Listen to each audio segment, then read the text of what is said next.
Olá, muito bom dia, Namastê. Muito bem-vindos a mais um dos nossos vídeos curtos com grandes dicas. Temos estado a falar de comidas e hoje vou-vos falar de uma comida que vos vai surpreender. Hoje vamos falar de carnes, é verdade. Provavelmente a maior parte de vocês pensam que a Ayurveda é uma ciência vegetariana, assim como a Yoga. E não é verdade. Os clássicos ayurvédicos falam de quase todo o tipo de animais e das suas carnes, das suas propriedades. Na verdade, dividem os animais em 8 grupos de acordo com o lugar onde vivem e de acordo com a forma como comem.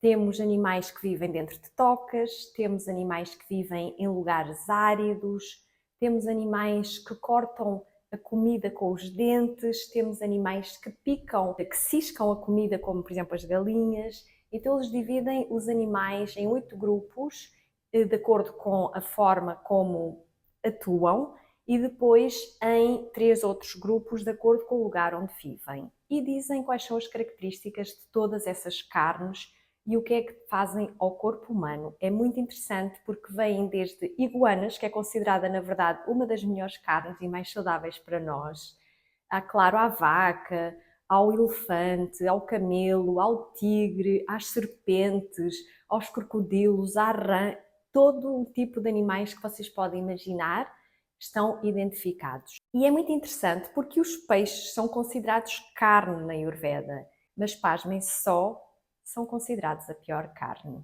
Tudo o que está no meio aquoso tem mais tendência a criar vida e, portanto, bactérias que não são boas para o nosso corpo. Por outro lado, é muito interessante que os animais que vivem em lugares mais áridos, mais secos, com menos vegetação, são considerados os melhores animais para serem consumidos, porque são considerados os animais mais parecidos à constituição humana. Por isso é muito interessante que é exatamente o oposto que nós pensamos.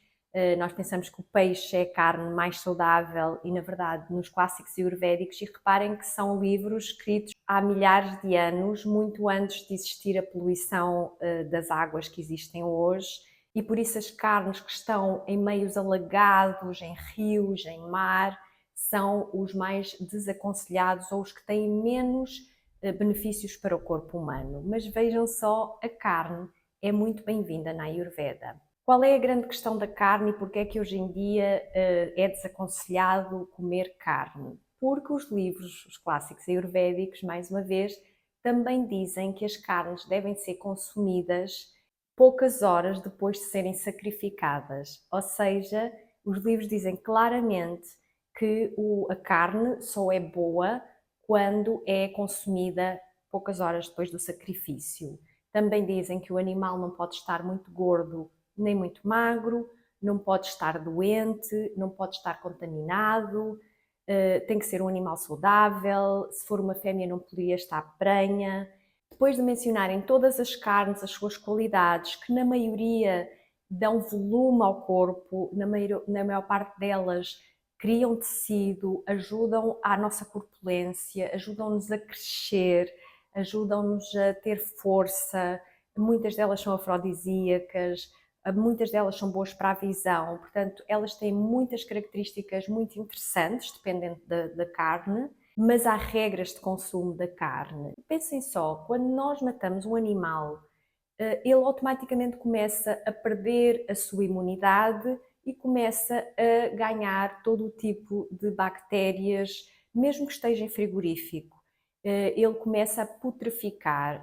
Claro que hoje em dia, com os frigoríficos, tudo se mantém um pouco mais de tempo, mas de qualquer forma, e essa é a grande questão, a Ayurveda não é vegetariana de todo, a carne é muito bem-vinda, os lácteos são muito bem-vindos, mas com determinadas características e consumidos em determinadas condições que hoje em dia é impossível realmente controlar. Nós não sabemos a saúde do animal que estamos a comer, não sabemos em que condições estava o animal que deu aquele leite, que deu origem àquele iogurte, que deu origem àquele queijo e por aí fora. As carnes processadas, por exemplo, são o carcinogénero número 1 e por isso são mesmo desaconselhadas de consumir. Isso nem existia nos tempos dos clássicos ayurvédicos, portanto em nenhuma parte se fala de fiambres ou de presunto ou de qualquer tipo de carne fumada, e hoje em dia está mais que provado cientificamente. Por isso, se quiserem seguir as dicas ayurvédicas, consumam a carne de uma matança, por exemplo, onde apenas o animal foi sacrificado naquela altura, de uma proveniência que vocês conheçam. Eu quero apenas com esta informação vos dar mais liberdade para que possam saber o que é que há milhares de anos se diz sobre todas as comidas e a partir daí possam navegar na vossa vida com mais liberdade, fazendo as escolhas que consideram que são as melhores para vocês. Muito obrigada pela vossa atenção, Namastê e até breve.